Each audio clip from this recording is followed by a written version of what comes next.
Chris Forsberg coming into this round, his rise to the top, where he stands now, where he stands at the end of the night, we'll find out. Obviously an awesome season. We're sitting first place coming into the final round. Chris the Force Forsberg grabs third place. Third place in the NOS Energy 370Z. Chris the Force Forsberg. So Chris Forsberg grabs third place. Second place, grabs second place. And it's been a little bittersweet because we've been on the podium 6 times in a row, the last 6 events, and that was only to break our own record that we set in 2014 when we did 5 consecutive podiums, the last time we won a Formula Drift Championship. But however, we have not gotten a win yet this year. But for me, that's, fine, I guess to say. I'm okay with that because our goal is the championship. And so we're still here to win the championship. And as long as we can still pull that off this weekend, I'll take second or third place or any place really, as long as we still get that prize at the end of the year, because that's why we're here. We are seeing a very, very solid battle for the championship, and the way that the bracket is broken up, something crazy will happen here tonight. And that would mark down 3 for myself, which would be the first time any drivers won 3 championships. Every aspect of the top 3 drivers, if they win, will be some part of history.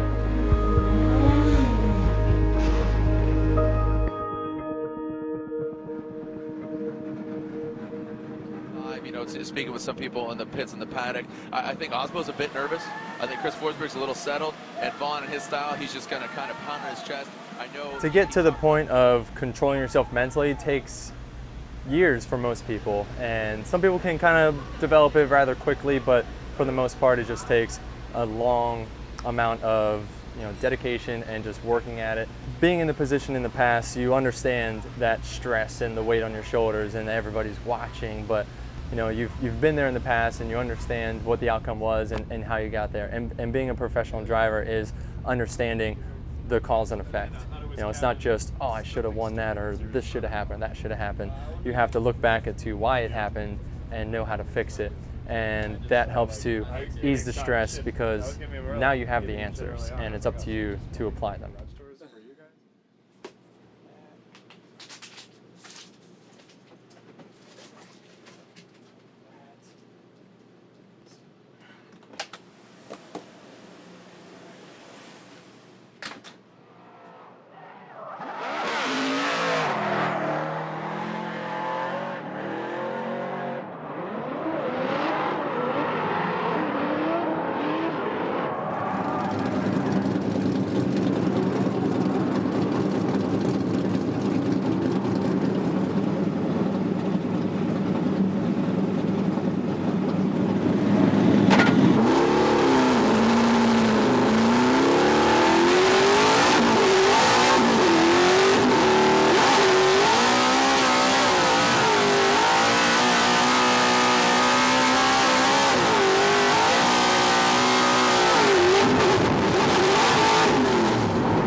Some weird shit in the data.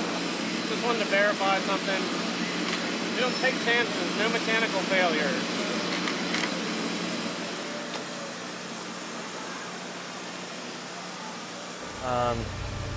There's definitely 2 levels of drifting, and there is the build your car, go out, set it up to be fun and fast, and then there is professional drifting, and that is, it's a constant communication on 3 different aspects, whereas you got the car and the computer and the crew, you got the spotter in the tower with the judges, and you got the driver in the car.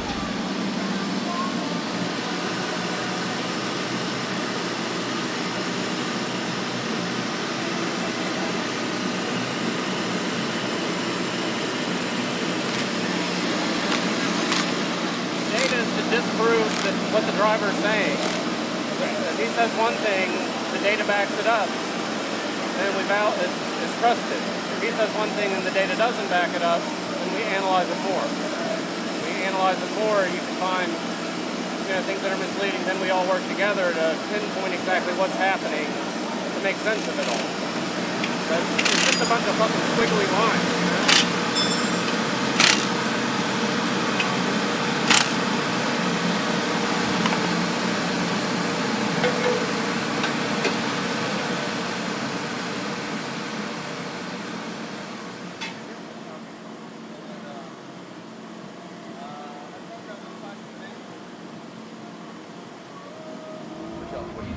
Well, you know, the key for Chris Forsberg has really been about consistency. You know, always talked about trying to finish in the grade 8 or better. That's what you need for a campaign to win a championship in Formula Drift. He was able to do that in pretty much every single round. 6 podiums. I mean, so consistent. It's hard to explain to someone how to be consistent, but the best way I can break it down for you is everybody has a threshold, no matter what you're doing, whether it's, you know, a job or just mental capabilities or memory.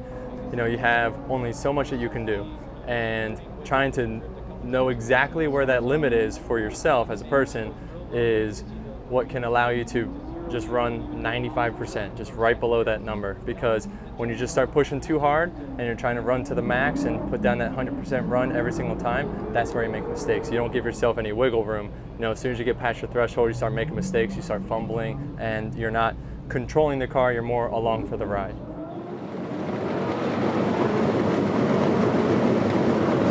Will lead. Chris Forsberg qualifying 4th, Farouk qualifying 29th.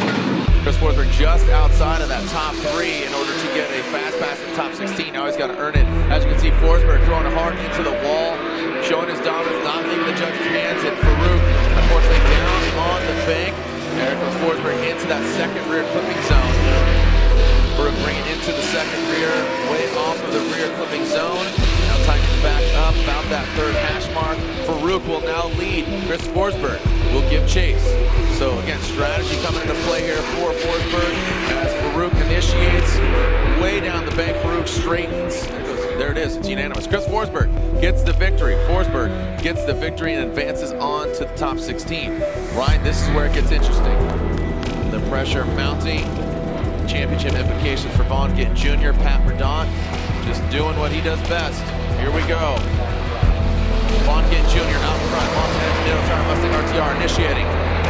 Behind the, and Vaughn Gittin Jr. into the wall. Vaughn goes into the wall as Parida straightens out. I mean, no, you basically said it all. It's pretty much right at this point. It's down to Forsberg and Aldrich Osbo, but Osbo still needs to get into the top 16. Man, I mean, if you're Chris Forsberg and his team, you're come on, Dean. You know, you're pulling for Dean at this instant in that Dodge Viper as Osbo will go against Dean Carnage-Kearney. On the line, how is this going to transpire? The Norwegian Hammer, is he going to advance? Or is Carnage, Dean Kearney, in that Oracle Lighting Gas Monkey Energy Dodge Viper applying the pressure, but Frederick Osbo holds stuff.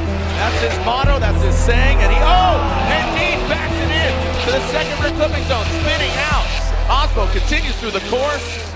Dean Carnage-Kearney, Frederick Osbo, slide him right. Frederick Osbo is still in it to win it. We're talking about here at Irwindale and the championship. All right, here we go. Good. Yeah. Looks good. Feels good. All right. Did you watch my top 32 run? Yeah. That was insane. That was something, dude. I was like, stop, quit it. I like banged it off the bank wall like 4 times. Oh, Off the big bank? yeah. Oh shit! Yeah, we were in the Siam mode. We just saw like smoke. It looked pretty smooth. I didn't really. It was just like you hit the big wall like 4 times. Really? Yeah. On the It was ball? out of control. No, on the lead. On the lead. It all just run. looks smooth from across Yeah. the way, dude. Hurt has an insane because Hurt was at the end of the bank. No. He has the most insane shot. It's just me coming out just like.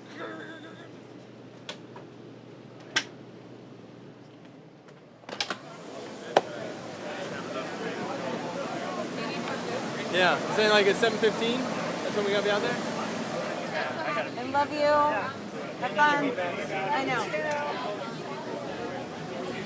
See y'all. Do it, dude. Do it for us.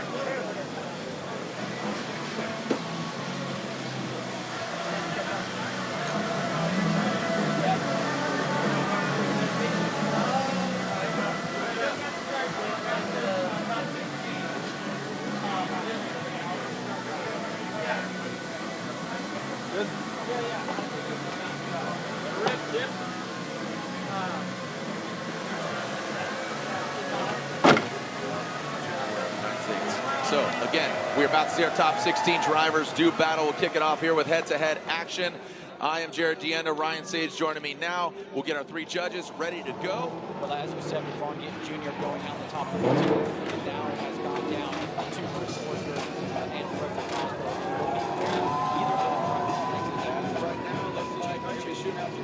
Oh man, this is unreal. Again, not only are we crowning our 1, 2, and 3 of Irwindale as our final round. It started in Long Beach, not too far from here.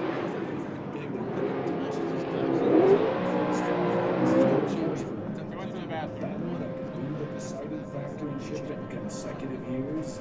Can Vaughn Gittin redeem himself for entering the final round in 2012? As favorite now. So when something unusual happens to your company, you can push it outside.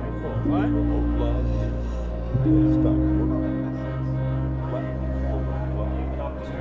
A little bit of pressure throughout the rest of the course, so of course it'll be up against it.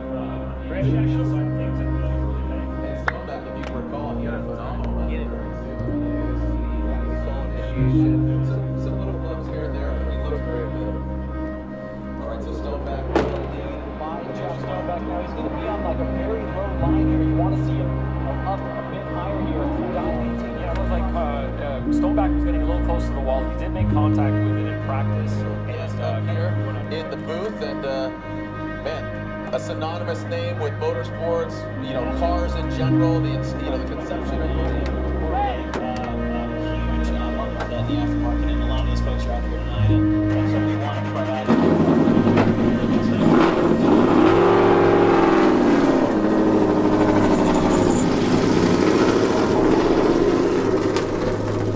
final round, then we're in the chase for the championship. It's stressful for sure. The car's working is what we're responsible for. You know, he's responsible for the driving, and we have our own responsibility. So, you know, it's a lot to worry about.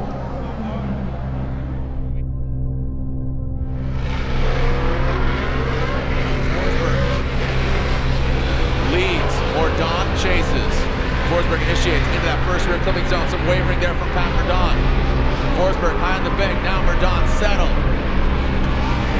Into that first front flip goes Forsberg, as does Mordaunt in tow. Into the second rear clipping zone. Forsberg tapping the brakes, working it in. Mordaunt keeping a consistent distance behind Forsberg. Zeroes in on both of those clipping zones. Better yet, for Forsberg, how is he going to chase with that championship on the line? It's a lot of eyeballs on Forsberg and then also entering 370Z. Here we go, Pat Mordaunt out front. Pat Mordaunt initiates. Forsberg keeping kind of a bit of a safe distance here, taking that mid to high line as Mordaunt works it up. Here we go into that first front flip. Mordaunt and Forsberg right there. Oh, and Forsberg goes into the second outer zone. Forsberg on the wall. As Mordaunt, an unbelievable turn of events.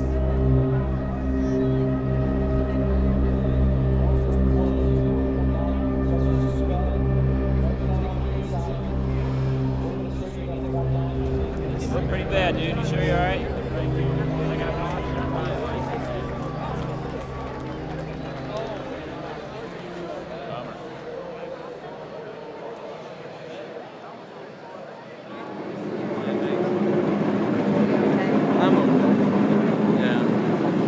I'm just super fucking pissed. So sorry. I threw it away.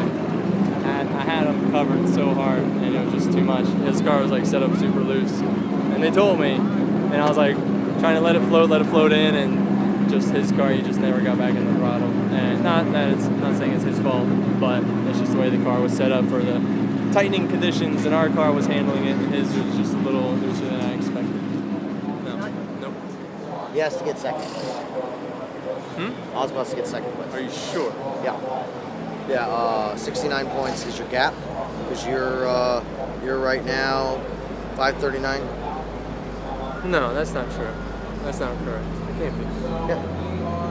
Yeah, because he's at, where'd it go? He's at 32, and yeah, that's how it is now. So it's narrowing, but he's still by 5 points. He has to get second. He has to go 3 more than you. You have 1 more qualifying point. He's at 64 points if you're 3 through 4, so he has to go to second to get the extra bit.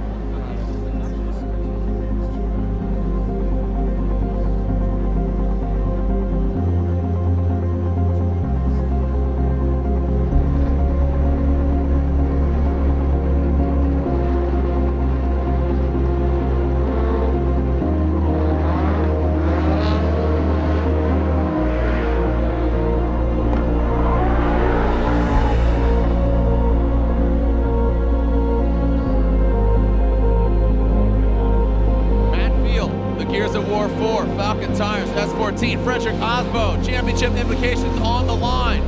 Matt Field initiates. As I said, undefeated, 5-0 is Osbo against Field, but the gloves are off and the ammunition and the momentum is on deck. Matt Field throwing in that second recruiting zone, so wobbling into the second.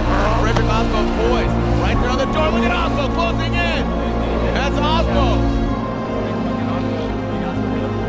We're seeing some contact firing off. What just happened as everybody is watching this battle and what's going down. Can Matt Field get into it again? He's seen red. Matt Field in chase in that first turn clipping zone. Goes Frederick Osbo. Matt Field, some wavering, not matching the angle that Frederick Osbo has right now. Matt Field zeroing in. Osbo, quick transition into the second outer zone. Here comes Field working in. Flattens the angle, but gets back into that second rear clipping zone. Dialing in now on that last front clip. Osbo and Field across the finish line. Right now, if Frederick Osbo loses here, Chris Forsberg is your 2016 Formula Drift Championship. That is a... Side are you? Oh, fuck, I can't see it. That's on the right.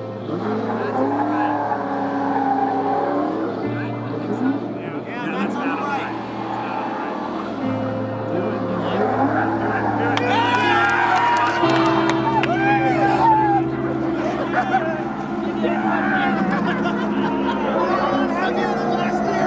You're live.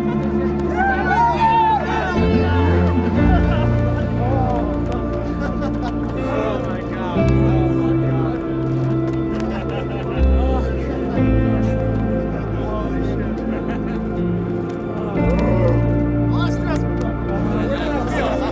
Hold on, here's the JR. We gotta do it again.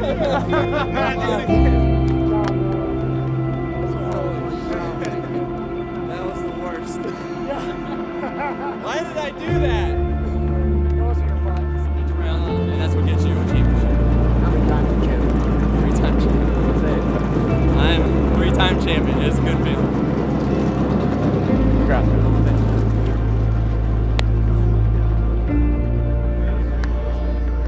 I wouldn't say that I worry about my legacy as much as I think about it. As much as winning is important and championships are important, I feel that a legacy revolves around more than that. It's not about just showing up with the biggest rig and winning all the events and the most championships. For me, it's about being the most involved and trying to help more people in the pits and the fans, with exposure to the sport than just yourself. And I feel that I've done everything that I can in my power to do that without sacrificing my own program. That puts me in a better space mentally, knowing that I did something to help someone else out, and it might put me in a better mood going into the competition. So to me, it's not a distraction, so to speak. Like, that's what I've been doing since day one, and I'm hoping to continue to do that.